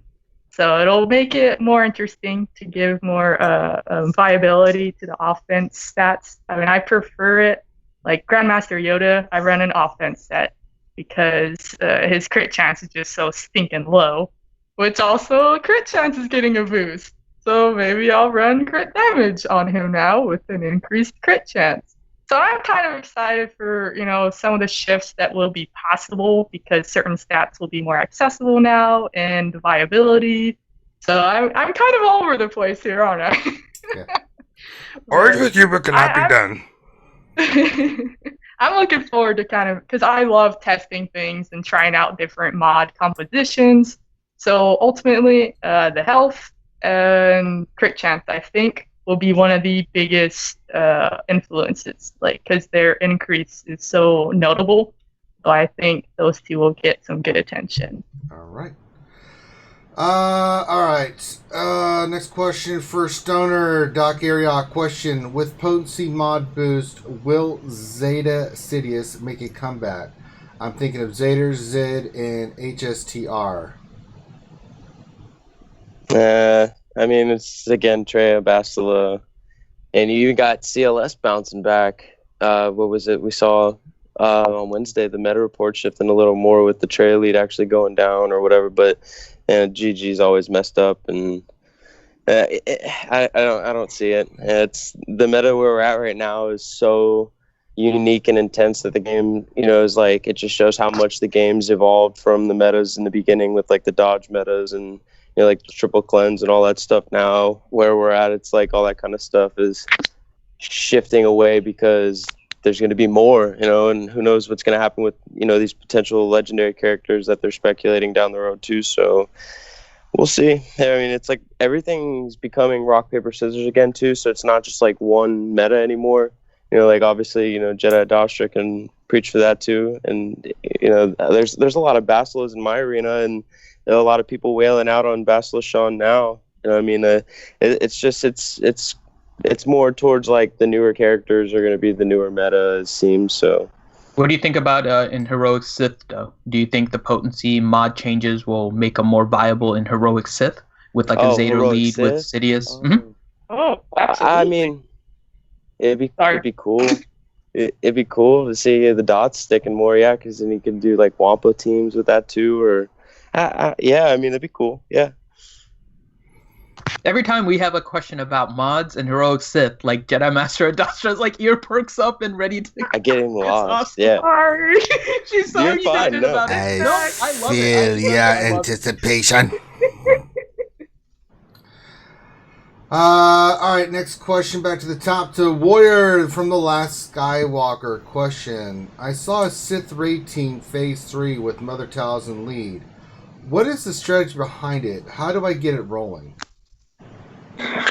Good question, and I'm not the person to answer that. All right, we'll go to Lady Dasher. People talk about it, but I haven't ran it. This is the Lady Adastra show. All right, so hang on to that question. Think about it for a second there, Lady Dasher. Let me get Warrior. Just send me all your Jedi fake questions. Yeah, okay, Good to hang go. on. Yeah. All right, so let's go to this one then. Warrior from One Strongman. Question: Who do we think we're going to need to get Jango Fett? If in fact he's coming in, it would probably be the new bounty hunters that have been introduced or reworked recently, would be my guess. My guess is also that Zam Wessel's going to get a rework as well. Don't know, but she's like the only one that's all sitting all by her lonesome. So I'm guessing within the next 2 weeks we'll see a new character and another rework introduced, maybe another ship, kind of like they did this last week. And I think it's going to be bounty hunters specific, not just scoundrels, but bounty hunters specific. And I think it will include those individuals who are new farms, because that's where the money's at for them. And then if there's not enough of them, it'll be some of the newly reworked that you'll probably get to take in. All right, now we'll go to Lady Adastra. So I'll read the question again from The Last Skywalker. Question: I saw a Sith raid Phase 3 team with Mother Talzin lead. What is the strategy behind it? How do I get it rolling? Okay, so you need a Zeta Mother Talzin lead. Right. That is a must. I was sad because I can't run it because I don't have that. And then it's basically you're gonna you want them to die. That's why she needs that Zeta, so you'll get the assist and whatnot. And the other one you have to have is zombie. That's where the RNG will play to get your bigger runs, is because you're hoping zombie is going to eat those isolates. Because you don't want your key, you don't want Asajj to die, and then you're screwed. And then you just let's see, yeah, you sorry, trying to think, because I haven't run this myself because I can't, but I've seen it and it's pretty insane. So then you also, the Dr. Zeta, unfortunately, you need that too, because you are going to get these bonds ridiculously high. So you need the health pool. You need to be able to survive so you can last 2 enrage. So you need the Zeta lead on Mother Talzin, you need the Zeta Doctor, and then you have Asajj, of course. Then your 5th is optional, like you see Night Sister Initiate being used, but she's not a must. You can have Night Sister Spirit there, and they don't have to be high gear because you want them to die. So they can be like gear 7, gear 8, so they can still contribute some damage, but you want them to die off early on so you can get those the assist hits and then the and just go to town on Traya. So it takes a little bit of setting up initially. From what I read, it can be annoying in that sense. If you don't have a lot of time in your phase 3, if your raids kill quickly, this may or may not work too well. By the time you're getting it set up, restart setup, your phase 3 might be gone. But if you have time to get this going, I mean, it's the damage threshold is insane. Like I've seen I think it was like a nearly 18 mil run. I mean, it was like nearly 50% of phase 3 was killed. So I mean, that's bigger than phase 4 runs.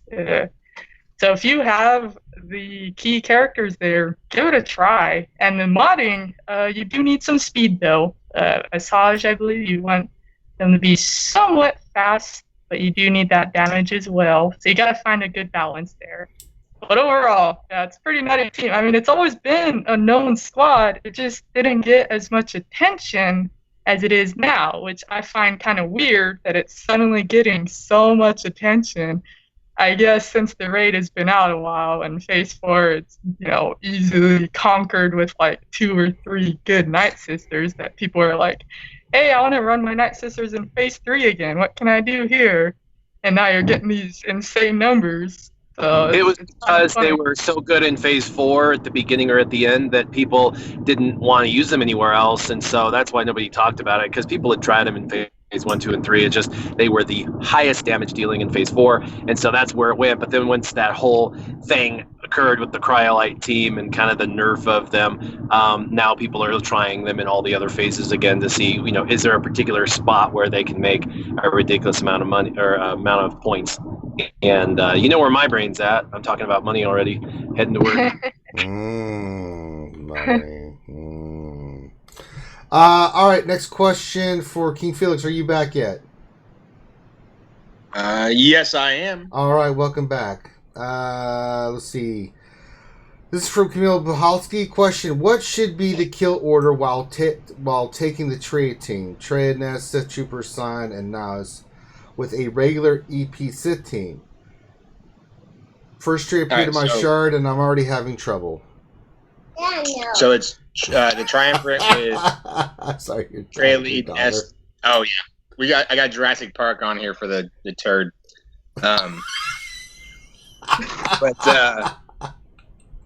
Okay, so it's Palpatine and Nest with the triumvirate, right? That's what the team is. Mm-hmm. Okay. Yeah, so it's let me see. Traya, Nest, Sith Trooper, Scion, and Nihilus against a regular EP team. EP Sith team. Hold on. You said I gotta find this. Audie, would you hush? Of course you want more. Okay, so the team that they're going up against is Traya, Nest, Sith Trooper, Scion. Okay. Nihilus, and against a regular EP Sith team. All right, so with your regular EP Sith team, hopefully you're also using Triumvirate, I would hope. Oh, probably not. He's probably got Vader if it's the first Traya in his shard. So with no Traya, you definitely want your Thrawn to fracture Nihilus. Oh, wait, no. Ooh, I gotta have to rethink this because you've got no Isolate. I usually try and kill Traya first. On that team, I leave Nest till the end because she's not going to make a big enough deal. I'm not sure if you're going to be able to beat that with, I'm guessing you're using a Vader. Yeah. If he has Thrawn, he can fracture their Darth Nihilus, and then he needs to get ahead of the game on cooldown increases with his Darth Nihilus. And in the meantime, he's going to be whacking their Emperor Palpatine to kill him. Yes. As soon as Emperor Palpatine is dead, he should have an Annihilate up. He should annihilate their Traya. I know it sounds counterintuitive because he wants to annihilate their Nihilus, but if he annihilates their Traya, there's no more cleanse. He doesn't have to worry about that, and he can continue to do the cooldown increases and stay one step ahead of the other Nihilus, while he then takes out the other characters, killing Nihilus with the second annihilate, and then going back to Nest and Scion at the very end. Scion and Nest are both powerful, but you leave them till the very end. And it is possible. My brother does it every day, and he yells at me every day about it because he hates it. But it's a possibility. Well, he's got there's no Palpatine on that team. It's Traya nests Sith Trooper Scion and Nihilus, so he's gonna have to get through Sith Trooper's taunt before he can fracture Nihilus. Yeah. Well, if you can use your own nest, if you have your own nest and you can clear, you don't do the AoE TM reduction and you clear Sith Trooper's taunt and then fracture Nihilus, it can work. Yeah. He can do it with a TM swap. Who is this? Between Nihilus and Thrawn. Who is this strange person? If you TM swap between Nihilus and Thrawn and you have a speedy Nihilus, what happens is Nihilus can remove the taunt with a basic. Because you TM swap, it means that Thrawn can go ahead and fracture right away. So you fractured the other team's Nihilus, which stopped him from doing that. But it means that your Thrawn is going to have to be faster than their Nihilus.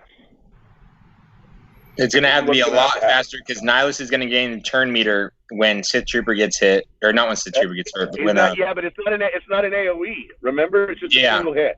Just a single hit. So just it's not going to be that much. Look, everybody, it's the big deal, Grande Patron. The French tickler himself. Hello and welcome, my friend. Oh, God. Also, they could bring in their exposed team with Finn, and those guys, because just for climbing. That's what I always suggest to my brother is if you just want to save the headache, just climb through these teams with the resistance. But then when you get to the top, just, in the last 5 minutes, just swap out to your most defensible team and then let it time out, get your rewards, and then you'll fall, but you won't fall as far. That's an option. That's good advice. Yeah, it's so easy for us to forget about how good resistance is at climbing. I don't remember why it happened, but for whatever reason, I stuck old school resistance back in P2, like Finn, Poe, original Ray, resistance trooper and resistance pilot, and I got like 40% damage, 50% damage in the phase, and I was like, I forgot how great this team was. I just don't use it very much except for territory wars, once or twice every couple of weeks. So yeah, Finn squad, absolutely, race right up there. All right, good call, Warrior. Let's see, next question for me. Okay, Eternal Revan. Question for Ranger. Do you think CG is taking their time releasing Revan because they know he's about to be made canon again? No, I think they, when we had our conversation with CG Carey, she was kind enough to do that, she kind of laid out that they have their plan for what they want to do like a year in advance. Laid out like characters and releases, and it does take time to do this. I think they've got Revan pretty much secured, but I think there is a certain format of how they're going to release the characters that will lead up to Revan. I think maybe it's in sync with stuff. I mean, they're all kind of, with Lucas and everything, kind of in sync with one another, but I think they've already had their plan for this for a while, so I don't think it's going to tie into anything. If it does, it'll be coincidental, and that's if they do make Revan canon, because if they follow the script from the previous Clone Wars stuff that was released about this saga that's coming up in 2019, then it'll link in. Alright, let's see. Next question for the Stoner Jedi. From Gus989, question, what is the best defensive Bastila team for Arena if I do not have Hermit Yoda? Thanks, guys. And remember, Stoner Jedi at Dastra is watching your question and will grade you. Silently judging you. Always, yeah, right? From what I see in my Arena Shard without Hermit Yoda, I've seen the double tank with both Old Ben and GK. That's a good one. And then obviously you got Bastila lead, Grandmaster Yoda, and Ezra. Those would be a good one for you. All right, is he right, Lady Adestra? That is a good one. Okay. Good job. Do I get it? What do I get on like a grade scale? A B. I'll take it. I will take it. All right, back to the top for Warrior. Question, I'm Warrior, for Warrior specifically, from Darth Rada 1972. Question, Warrior, I am mostly free-to-play player And was curious if you think with the new mod gear slicing drop rate so low, do you think CG will loosen up the drop rates down the road? If so, how long do you think the drop rate will be low? They'll definitely loosen up the drop rate eventually.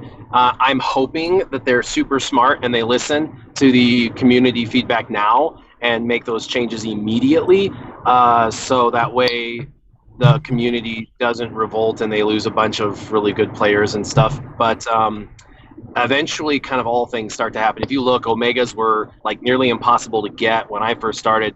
Took forever, and now I mean I've acquired 16 in 3 days without trying. So realistically, it's going to happen, but it needs to happen sooner than later, and not just for free to play, for everybody. We're all in the same boat with mods. We all are trying to utilize mods, and we're all we're not all, half of them aren't, but the people who are going to care are, and we just need them to make it where it's actually usable. If you give us a really cool shiny thing but make it unusable, what's the point?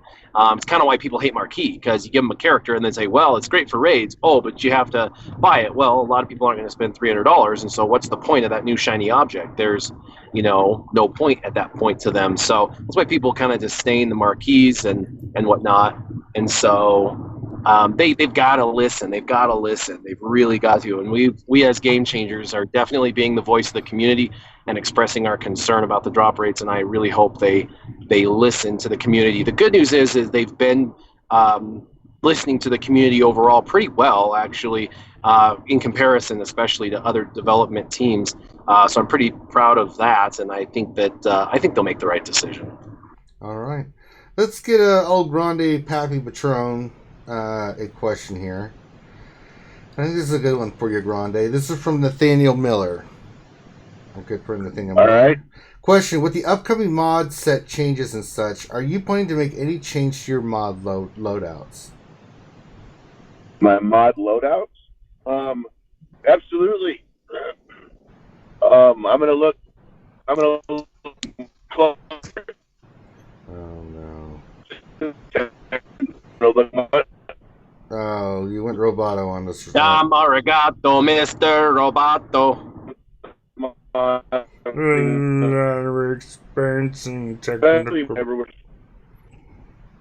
Try again, Grande. Hello? Yes. Grande fail. Oh, Grande.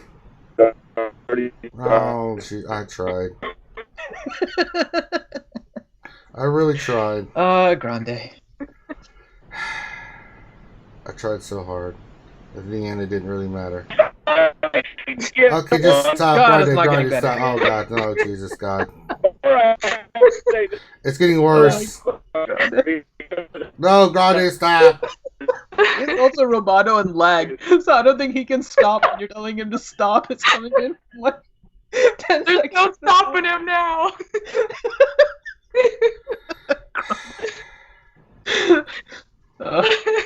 Oh my God, Grande. I'm sure it was a wonderful answer.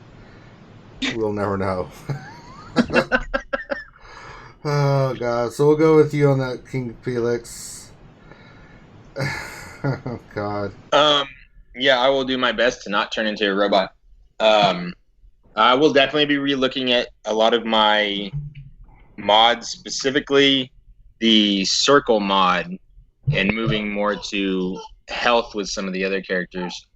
Because if we can boost enough health on to boost the protection pool, or instead of boosting the protection pool, it could be interesting, because a lot of the teams we have right now are regenerating a lot of health.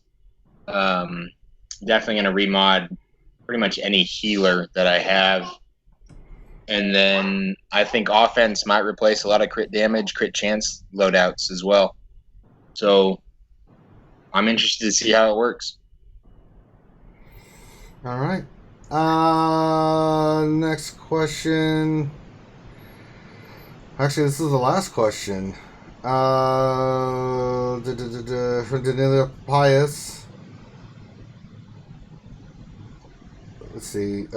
Lady Adestra, you get the last question of the day. Well, we have fun questions and stuff, but the regular questions.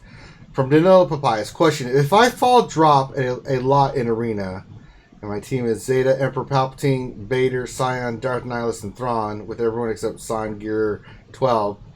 Should I replace one of them with my Gear 12 Sith Trooper at the last battle to increase defense? Yeah, you could. I mean, or you could just go to Jedi. No, I'm kidding. What? With the Palpatine, I'm not sure what your arena is like, so it's kind of hard to give you a better answer. But yeah, Sith Trooper is a great one to have for defensive play. I commonly see, Sith Trooper with Thrawn. Those are the two, key ones there. But running an Emperor lead, you're a little more limited. I mean, you could replace Vader. I've seen that a lot. Like, people don't run Vader in their Emperor leads. So you could try getting rid of him for that to help with your defensive play. Because, as we all know, the AI is not too smart on defense. So you got to make it easier on the AI to better protect your squad. So, I mean, if you're able to climb up to the top, see, that's the other thing. I'm not sure how far up you're getting. Like, if you can get up to those top rankings and then you're just struggling to hold, compared to the others, you got to try to make your team more annoying than others so they will target the other ones over yours. So absolutely, Sith Trooper can be annoying. Again, it's hard to say with the not knowing your arena and your mod setups and everything. Mm-hmm. But yes, give it a try. Put him in there. Make something of yourself. All right. Now we get to the fun questions. Revinator question. When does RSG have Warriors lunchtime roster review scheduled? I'm sure Grande has messed up his name at some point. Has he? I think he can say Warrior. Do you remember him messing up your name at any point, Warrior? No, not at all. We're twins, so he wouldn't do that. There you go. There you go. So no roster review for Warrior, but if Warrior ever asked, we would be more glad to do it. But then he would tell us to shut up about his mods, and that would be the end of it. No, I wouldn't. Actually, that would be fun. When I hit 4.5 million GP, I'll let you guys do my roster review. How's that? Sure. That'll be like next. Yeah, it'll be like next week probably. There we go. Nice. Comb Cobra gave $2 in super chat. Said, "Pee your pants for $2." No, I'm not that cheap. Sorry, Chrome. So there is a price. There. I do have some standards. Kev B1 Jernobi, just a big why. I don't know. Why ask why? Bud dry. Zachary K question: Can Loki please sell me his god mods so I have a chance in arena? Oh, if we only were so lucky. I mean, his mods are ridiculous. If you guys haven't, go on GG and go look at Loki's mods. Just drool. Think High World question for Warrior. Can you please tell my guild, Cantina Lords, to farm their Ewoks because Ewoks are cool? What's the name of the guild? Cantina Lords. Cantina Lords, get your Ewoks on, man. Because they're cool. They are actually really good, so it's not a bad idea. Yeah, they are pretty effective. It just, Stanley Red question: When are we getting the karaoke video from RSG? Soon, TM. Why is Stanley asking us in this? Finn, why is this even in here? Because he recorded his and I recorded mine. We got to get that done. It's for the charity stream. We have to get that done. He couldn't just bring that up in admins or something like that. Well, no, he wants to publicly shame you guys for not doing it. Well, it's not going to work, Stanley. You should know that by now, Stanley. He's trying. I know. Good job. Dash Rindar question: Warrior, if you were given complete control of SWGOH, what changes would you make? Oh, snap. Oh, wow. That would be awesome. I would have a ton more events that were just random events that were totally unrelated, that would be faction based. Like I would have something called like maybe a Rebel Assault, and then it would be just a fun event that would pop up, give really amazing rewards, but everybody could participate. But it would be a rare event, so it'd be something that comes like once every 60 days. It'd be an event that's got different tiers, and the rewards would be very generous, like a full stun cuff, a full stun gun, a full Carbonti, things like that. So people had a motivation to play those events. And since the events aren't, common, it's not like they're going to get it all the time. And I'd probably have about 6 to 8 of them, because there's, 6 to 8 really good factions. And so it rewards people for particular factions that they decide to invest in. And if you have all of them, then you get gear faster. And the thing with gear that's funny, it's the same thing with mods and everything else, is we're never going to run out of gear. Like, we're never going to have everything fully geared. Like, it's never going to happen unless you're spending 100,000 in the game. And if that's the case, then they don't care, because they own you. You know what I mean? So it's everybody else that's playing the game. They want to kind of direct their stuff to. So games that have very large perk systems are games that I enjoy. And when you get rewarded, so you love Sith, and you get Sith, and there's a Sith event. Now, there is a Sith event. It's called an assault battle, and you have to take your Sith in and do that. And that's kind of what I'm talking about, something similar. But the reward at the end leaves a lot to be desired for me personally. And I know that as a free-to-play person, it probably does them too. And so the reward should be like OP, if you want to use the word, overpowered. It should be something where you're like, you look forward to that event. It's not just another thing to do because it's on the list. No, yeah, I'll do it because, it's got an Omega, so might as well. It's not like that shouldn't be your decision-making factor. It should be a dopamine desire that you're creating, because that's the whole intent of these games. And when you're generous, what happens is you get reciprocation, and reciprocation doesn't happen a whole lot in this game. What you get in this game is a lot of guilt purchasing, and that's not a healthy model. What I would like to see, if it was mine, would be a healthier model of purchasing. So you spend $20, but you get 50 Omegas, but you can only do it once every 6 months. That seems crazy. And they're like, well, where's the money in that? Not everything has to be fully monetized, because what happens is when you engage your audience, they will inevitably spend more money because they enjoy the game more. Your free-to-plays become dolphins. Your dolphins become whales, so on and so forth. So you will make that money back through your generosity. Now, the cool thing with where they're at is I hate to use this word again, and I'm not trying to be rude, but they've been stingy with those types of reward systems and stuff, and everyone has asked for better rewards.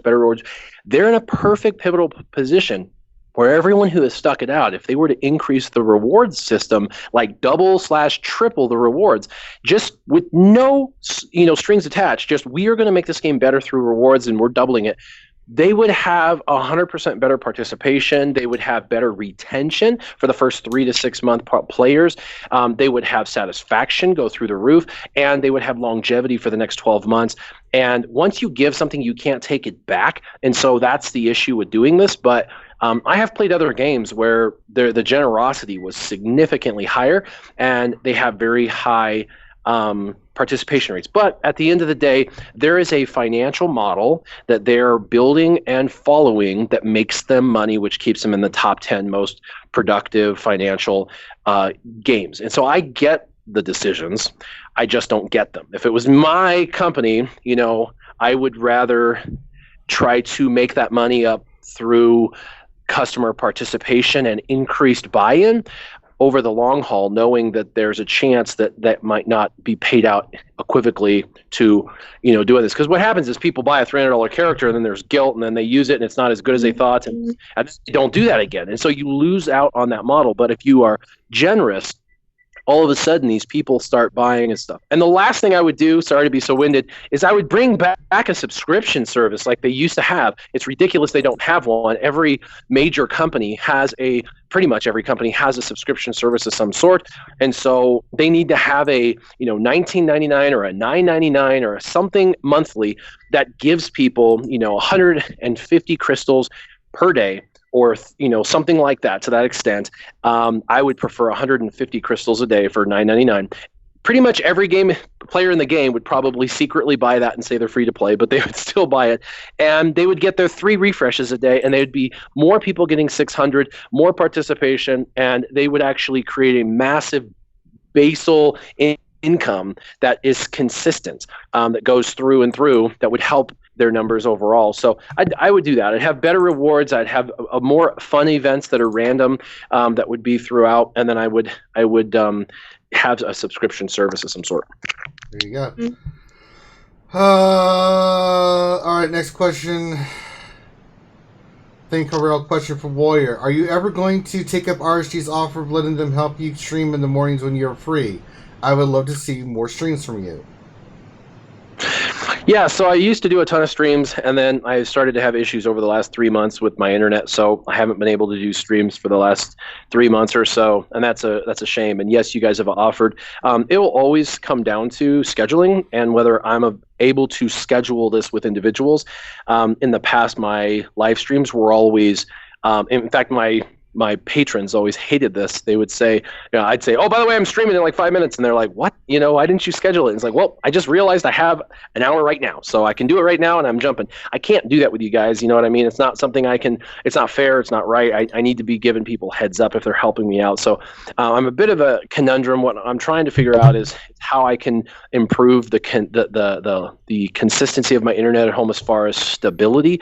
And if I can figure out a way to stabilize the internet, I'll be doing streams on Wednesday mornings again, almost guaranteed. So, and if not, if we can schedule something out, that would be kind of fun as well. We very well might schedule something out, because for sure it would be a lot of fun. The other thing is when I stream, I always do my personal account, and I like to do development and talk and things like that. With somebody else hosting, they really can't get into my test account and all sorts of stuff, and I have zero control over the content. I don't do audio only streams except for this one. And that's nothing wrong with that. It's just that's not my style of live stream. Yeah. FYI, Ranger, we have a way, Warrior, we have a way that you can stream to Ranger's computer and he can stream it, because we've done that before. So if you have your access to your account, then it comes down to my internet again to. Yeah, but it's not that, right? Because it won't delay the stream. It might delay your stream to Ranger's computer, but the stream itself would never buffer because Ranger's internet would be taking advantage of that. Just throwing that out there. We've been dealing with technical issues since we started with this crap, and we've implemented so much random stuff now. We've gotten the hang of getting some of these solutions in. Moral of the story: Finn knows technology. All right, so well, 73 question, and I don't think this is for Warrior. I think this is for the rest of the panel. Who all would like to see Warrior and Carrie in a wrestling cage match to determine who becomes the executive producer? Televised, I bet it'd make loads of cash. Dr. Finn, you're the wrestling connoisseur here. If we had the animal CG Carrie and the willful Warrior going at it, who do you think would win? So it depends. So there's a few aspects to this, right? So sure. Who would want to see it? I think a lot of people. Everybody would. Yeah, I think that's yeah. My guess, and maybe Warrior would be. Warrior can correct me if I'm wrong. I don't think he would really try to hurt Carrie. I think Carrie would be kind of crazy in a wrestling match. So I think she'd use the chair on him. Yeah, I think Carrie would go low blow and dirty on Warrior. So I think Carrie would probably win. That being said, the televised making a load of cash, I definitely think that's true, because this would be an EA-sponsored event. Yeah. And so without it, you get a view from about like 100 feet up in the air, and then there's a DLC to get it more up close so you can actually see the fighting. So there you go. Warrior, what do you think? Yeah, he's hit the nail on the head. I would lose, and she would play dirty. She'd probably bite my ears off or something crazy like that. So, but I wouldn't, hurt someone. In fact, I have a funny story with my current wife. When we were not quite dating, almost dating, I went to her house. She was having a party. She had a bunch of people over. I was one of those individuals. She dug a huge mud pit in the back. Well, she called it a mud pit. It was like a rock pit. It was just like dirt and rock and nasty rock, like just terrible. And I went over there for the party, and she said, was wrestling, and everybody was mud wrestling, and it was really cool. But I decided, hey, I like this girl. I'm gonna mud wrestle with her, and I'm gonna kind of, play it cool and not be mean, and I'm just gonna be gentle, and I'll make sure I don't throw her down and all that. And she me up, man. She messed me up. She threw me down. She put my face in the mud. She got on top of me. She jacked me up. I was coming out of there with cuts and bleeding. Blood was dripping from my face. I mean, I was totally jacked up. Everybody there was laughing their head off. And I was like, this girl don't like me, man. You know, fast forward 18 years, we've been married. But yeah, she jacked me up. And that's what Carrie would do. Yeah, yeah. I'm telling you, the chair. She'd pull out the chair. She'd throw you through the table. She would get vicious. She's competitive. Part of me thinks that she would be picturing that it was you, Ranger, and not Warrior. Oh yeah. Now, if I was in the ranch, I'm going to be using the chair and Carrie. It's going to be vice versa. So. That's why. She'll be like, let me just picture this as Ranger just for one time. We're both going to be bloody. We're going to both be bloody and beat up at the end. You know, one of those kind of matches, cage matches. You know. I think she might pull it off at the end. She'll come up with some kind of move that I'll be like, oh no, and then people will be shocked. Like, oh my god, she pulled it off. You know, she holds up the belt, blood dripping from her face. Like, oh, she's done it. She's defeated the evil Ranger Nidus. All right, well, that's it for us today for the Jedi Academy. This is where we're going to go around and let everybody pimp. I always just let Warrior goes first because he's usually trying to get to work and get his day started. Warrior, where can folks check you out at? Warrior Presents on YouTube, so just YouTube / Warrior Presents. I'm also on Twitter at Warrior Present, and I'm on the Facebook page with you, with about 60,000 other people. I have been doing Reddit a lot more actually lately. Like I said, I kind of had an epiphany that that's the outlet for people, so I'm trying to go to there and connect with people there as well. So I'm trying all facets. I do have an Instagram, but I think I've looked at it once in the last 2 years, so probably not the best place to find me because I just haven't engaged in it the way I do others. But so those are the areas, and I also have a second channel, Warriors Roster Reviews. By the way, there's a bunch of little secrety, tidbitty bits of information inside of those roster reviews. If anybody is wise enough to watch them, you will learn a ton of secrets. That's right, tons of secrets. Lots of good stuff inside of there.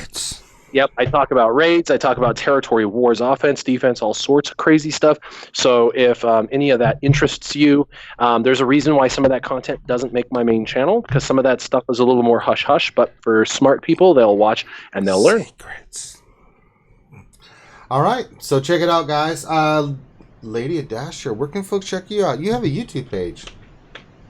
Yes, I'm also on YouTube, just Jedi Master at Astra.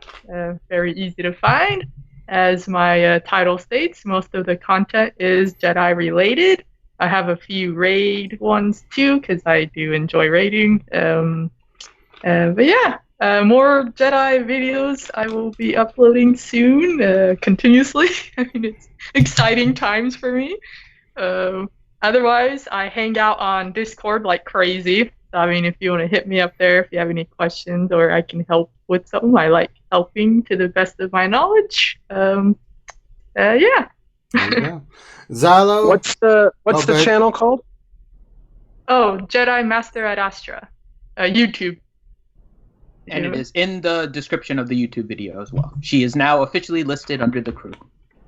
Woo! Word? We even did a little thing for her. We changed the image and stuff. Video. Yeah. Xylo, where can folks check out you and the baby? You check me out. I'm on YouTube as well. If you Google Takedown Games YouTube, I'm the first thing to pop up right there. So it's a little more isolated there to search for you. And yeah, I got a lot of content on there for Galaxy Heroes, of course, and working on putting out some new stuff coming up too as well. And please subscribe. I really appreciate it too. And thanks for having me on, you guys. You're always welcome. Next time, bring the baby. Speaking of having babies, King Felix, anybody you want to shout out or anything? You can find me on my couch watching Jurassic Park with my daughters. Okay. See? There you go, right there. What's that? Dino? Okay. Good job, buddy. All right. Yeah, but otherwise, you can just catch me here Saturday mornings on the RSG Jedi Academy. He's always hanging out with us. That's what he does. Finn, you want to close us out, my friend? Because I'm a little talking it out. Sure. So this is the RSG channel, Reality Skewed Gamers. Thank you all for watching. We do the Jedi Academy, the pure question and answer stream for you guys on Saturday mornings at 10 a.m. Eastern Time. So make sure you guys get here early and get those questions in. On Wednesday nights at 8 p.m. Eastern Time, we do our weekly Star Wars Galaxy of Heroes live stream, which we have been doing in this upcoming Wednesday for 115 straight weeks. During that time, we talk about the news that has happened in the past week, as well as give you some opinions and some things for you guys to kind of think about for the rest of the week that will maybe help you in how you want to progress and work in the game. So make sure you guys check that out as well. And if you're looking for some entertainment during your lunch hour, make sure that you guys join us at 12 p.m. Eastern Time on our channel for the RSG Lunch Hour, where we do Galaxy of Hero roster reviews. We'll have some other fun things like weird news on Monday. And, of course, we answer questions that you guys have there as well. Then, if you are a mature viewer, meaning that you are over 18 years old, join us on the RSG Mature channel, a different channel than this one, and that's where we have some fun, where Ranger and some of our buddies from Galaxy of Heroes get tore up from the floor up and have some drunken laughs and games and all other kinds of enjoyment. Again, that's the RSG Mature channel, and that'll be Saturday nights at 10 p.m. Eastern Time. We also have some other ways that you guys can support us in the links in the YouTube description below, as well as a link to all of our panelists here. I need to add Xylo to their pages, so make sure you guys go there, you support them, you subscribe, watch their videos, get them some monetization money. Yes. It really does help, but I cannot stress enough, guys. Watching these guys' videos, one, because they put out quality content. Two, it does support them in their endeavors. You know, every time you watch a video, and not just watch a video, but watch it for a length of time and give it a thumbs up, it really does help these other channels out and us as well. So if you love the content, I mean, these people are very nice to come on these channels, very nice to put out the videos they do to help you out. It's just to support them in that way, to show you appreciate the effort that they're putting in from their busy lives and their busy schedules. That's the best way to do it. Check out their Patreon if you really love the channel and want to support them in other ways, or their YouTube sponsorship. There's all kinds of ways to support everybody here, including us. So, on behalf of myself and the whole panel, thank you for joining us this Saturday. Check us out tonight for the Mature channel stuff. And then tomorrow, don't forget, we got the D&D campaign going on. So we will continue our epic run in the realm of Faerun.